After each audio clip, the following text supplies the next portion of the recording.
I used your college fund for my dream house. Amanda's voice dripped with satisfaction through my phone speaker.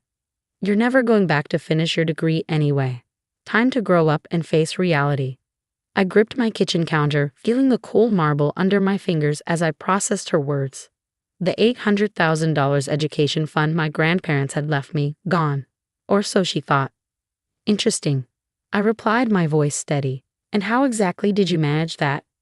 My name is Sophie Parker, and at 32, I'd spent the last decade working as an accountant while slowly building my way toward my dream of finishing my medical degree.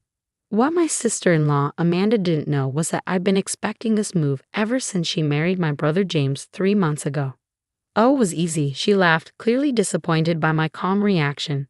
James still had access to the account from when your grandparents first set it up. All I needed was his signature. The house is gorgeous, by the way. Much better use of the money than some silly dream of becoming a doctor. I could picture her smug expression, probably admiring her reflection in one of her oversized designer mirrors.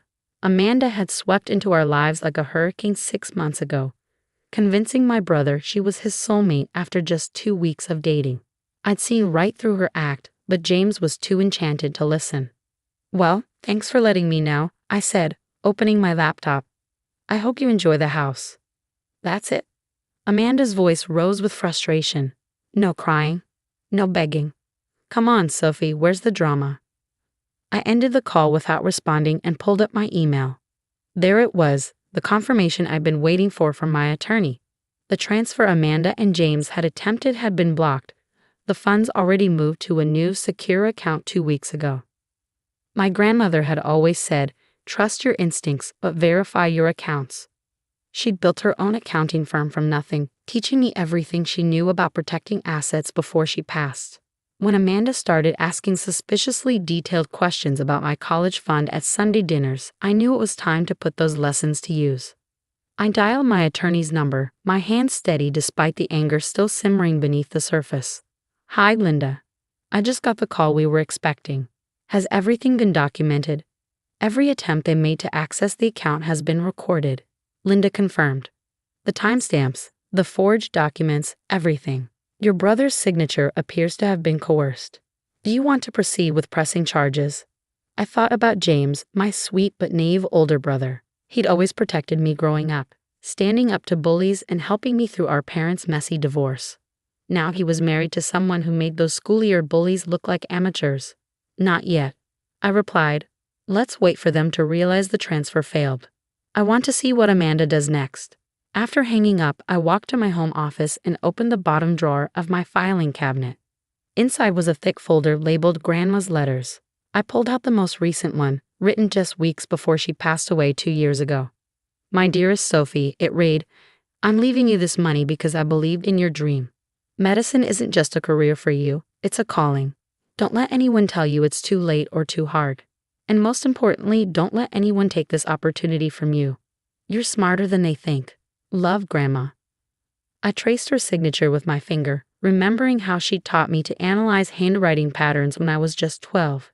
That knowledge had helped me spot the inconsistencies in James's signature on the transfer documents Amanda had submitted. My phone buzzed again. A text from James. Hey sis, Amanda's really excited about the house we're buying. I know the money was for your school. But you've got a good job already. Family should help family, right? I felt a familiar ache in my chest. James had always been terrible with money, jumping from one get-rich-quick scheme to another. Amanda had clearly figured that out within days of meeting him. Another text came through. The realtor needs the money by Friday. You're not mad, are you? I started typing a response, then deleted it. Let them figure out on their own that their plan had failed. Sometimes silence was the best reply. My computer pinged with an email notification. The medical school admissions office confirming my interview for next week. I'd already been quietly completing prerequisites at night while working full-time. The money from my grandparents wasn't just sitting in an account. It was an investment in my future, one I'd been carefully planning for years. I opened my blinds, looking out at the city skyline as the sun set. Amanda thought she had won. That she'd crushed my dreams with a few forged signatures and a smug phone call. She had no idea that she'd just walked into a trap of her own making. My grandmother's words echoed in my head. Sometimes the best revenge is letting people think they've beaten you, right up until the moment they realize they've beaten themselves. Friday was only 3 days away. I wondered what excuse Amanda would give the realtor when the money didn't appear in her account. More importantly, I wondered how she would explain to James why she tried to steal from his sister. I picked up my phone and texted Linda, "Send me everything you've documented. I want to be ready when this all falls apart." Then I turned back to my medical school application, a small smile playing at my lips. Amanda thought she was destroying my dream. Instead, she was about to learn a valuable lesson about underestimating the quiet ones in the family. Friday morning arrived with a storm of text messages from Amanda. "The bank says the transfer failed. What did you do? You think you're so clever, don't you? James is devastated. How could you do this to your own brother?" I sipped my coffee, reviewing the documented evidence Linda had sent over. Everything was there. Amanda's multiple attempts to access the account, the forged signatures, even recordings of her calls to the bank where she tried to impersonate me. My phone rang. "James. Sophie, we need to talk." His voice was tight with anxiety. "Amanda says there's some kind of problem with the transfer." "There is," I replied calmly. "Would you like to know what really happened, or do you want to keep pretending your wife didn't just try to steal my education fund?" Silence on the other end. "Then it wasn't stealing. I signed the papers. We're family." "Did you actually sign them, James? Or did Amanda forge your signature after showing you different documents?" More silence. I could almost hear the pieces clicking into place in his mind. "Come over," he said finally. "Please, I need to understand what's going on." An hour later, I sat in a living room, my laptop open to display the evidence. Amanda paced behind the couch, her designer heels clicking against the hardwood floors she'd insisted they install last month. "As you can see," I explained, pulling up the forged documents, "these signatures don't match your usual handwriting, James. The bank's fraud department spotted it immediately. You had no right to move that money." Amanda burst out. "It was just sitting there while you play pretend about medical school. We needed it." "Needed it?" I raised an eyebrow. "For what? A 5-bedroom house you can't afford? More designer clothes? Or was it to cover the gambling debts you've been hiding from James?" Her face went pale. James turned to stare at her. "What gambling debts?" I pulled up another document, a credit report Linda had obtained during our investigation. "Your wife has been busy, James. 3 maxed-out credit cards, 2 personal loans, and regular withdrawals at the Golden Palace Casino. Did you wonder why she was so interested in accessing my college fund?" Amanda's composure cracked. "You had no right to look into my finances." "Actually, I had every right. You tried to steal my money. Did you really think I wouldn't protect myself? That I wouldn't notice when you started asking questions about my account details?" James sat heavily on the couch, his face ashen. "Amanda, is this true? The gambling." "It's not what you think," she stammered. "I had a system. I was going to win it all back. The house was going to fix everything. We could have remortgaged it when we needed to." I watched my brother's world crumble around him. Part of me wanted to comfort him, but he needed to see the truth for himself. "How much?" he asked quietly. "What? How much do you owe?" Amanda's silence was damning. "Over $200,000, I answered for her. And that's just what we've been able to trace."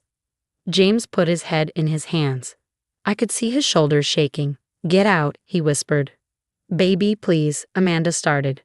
"Get out," James roared, standing up. "You tried to steal from my sister. You forged my signature. You've been gambling away our savings. Get out." Amanda grabbed her purse, mascara running down her face. "Fine, but don't think this is over. I'll find a way to fix this." The door slammed behind her. James collapsed back onto the couch. "I'm so sorry, Sophie," he whispered. "I should have listened when you said something felt off about her. I wanted to believe someone could love me that much that quickly." I moved to sit beside him, pulling out an envelope from my bag. "Here," I said softly. "You'll need this." "What is it?" "Contact information for a good divorce lawyer," Linda recommended her, "and proof that Amanda has been planning this from the beginning." James looked through the papers, his face growing harder with each page. Text messages showing Amanda bragging to friends about marrying into a family with money.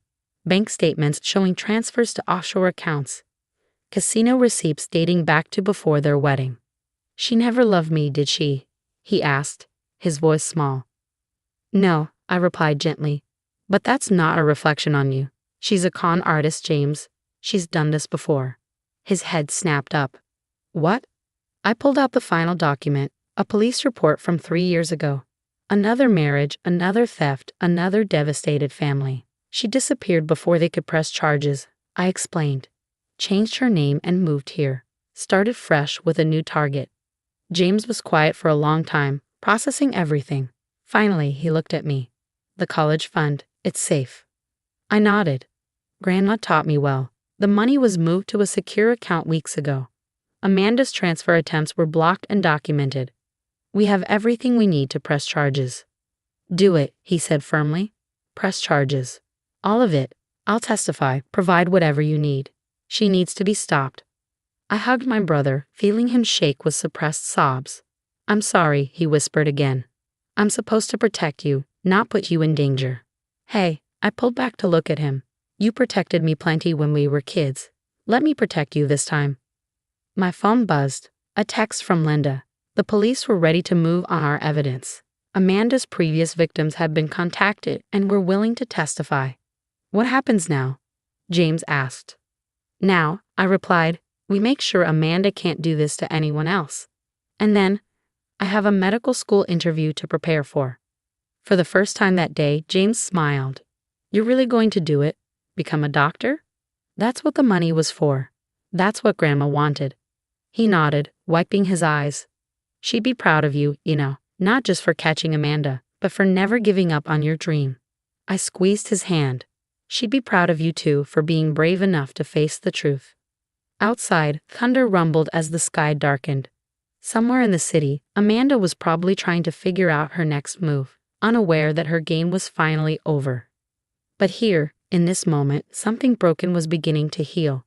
2 months later, I stood in front of my bathroom mirror, adjusting my white coat. My medical school interview had gone perfectly, just as my preparation with the secured funds had allowed. But today wasn't about my future as a doctor. Today was about justice. Ready? James asked from the doorway. He looked better now, the shadows under his eyes finally fading. The divorce papers had been filed the day after Amanda's schemes came to light. Ready, I confirmed, grabbing my bag. The courthouse was packed, but not just with us. 3 other families were there, Amanda's previous victims. She used different names each time. Amanda Wilson, Amy Walker, Anna Wells. But her strategy had always been the same. Marry quickly, locate assets, forge documents, drain accounts. You don't have to do this, I told James as we took our seats. Linda can present the evidence without your testimony. He shook his head. No, I need to face her. We all do. Amanda was led in by officers, her designer clothes replaced by generic court attire. She'd been arrested at the airport 3 weeks ago, attempting to flee with a fake passport. The smug smile I remembered from her phone call was gone, replaced by a look of desperate calculation. Her eyes widened when she saw the other families. This wasn't part of her plan. The proceedings moved quickly. Linda presented our evidence methodically, the forged signatures, the gambling debts, the pattern of fraud across multiple states. Each family stood to testify, sharing nearly identical stories of trust betrayed and lives nearly ruined. When it was James's turn, his voice was steady. She made me believe I'd found true love, he said. Instead, I nearly helped her steal my sister's future. The money she tried to take wasn't just cash in an account. It was a grandmother's legacy, a dream of becoming a doctor, a future of helping others. Amanda doesn't just steal money, she steals hope. I squeezed his hand as he returned to his seat. Finally, it was my turn. Unlike Amanda's other victims, I was fortunate. I began. My grandmother taught me to protect myself, to trust my instincts, to document everything. The money she left me wasn't just for education. It was a lesson in standing up for what's right. Today isn't about revenge. It's about making sure Amanda can't destroy any more families. The judge's verdict was decisive. Guilty on all counts. 5 years in prison, restitution to all victims, no possibility of early release. You think this changes anything? Amanda spat as they led her away. You're still just playing at being a doctor. You'll fail and I'll be out before you finish your first year. I smiled, thinking of my grandmother's words about letting people think they've won. Actually, I replied calmly, I start medical school next month. Your attempt to steal my dream just motivated me to work harder. So thank you, Amanda. You taught me that sometimes the best revenge is succeeding despite those who tried to stop you. Outside the courthouse, James turned to me. I found her ring, he said. The engagement ring I spent 3 months' salary on. It's fake, just like everything else about her. Sell it, I suggested. Use the money to start fresh. He shook his head, pulling out the ring. No, I want you to have it. Sell it and add it to your school fund. Turn one more piece of her lies into something good. That evening, I sat in my office, looking at my grandmother's photo. The acceptance letter from medical school lay on my desk, along with the latest statement from my secured education fund. My phone buzzed, a text from James. Thank you for never giving up on me, even when I couldn't see the truth. I smiled, thinking about how different things could have been if I hadn't listened to my grandmother's lessons about protecting myself. Amanda had thought she was taking advantage of a naive dreamer, too busy studying to notice her schemes. Instead, she'd encountered someone prepared, protected, and unwilling to let anyone steal her future. I picked up my white coat, running my fingers over the embroidered name. Sophie Parker, medical student. Sometimes the best victories aren't just about keeping what's yours. They're about showing others that it's never too late to stand up for yourself, to pursue your dreams, to trust your instincts. And as for Amanda, she'd have 5 years to think about the fact that the quiet one she'd underestimated was now on her way to becoming Dr. Parker, while she sat in a cell, her own dreams of easy money finally permanently out of reach.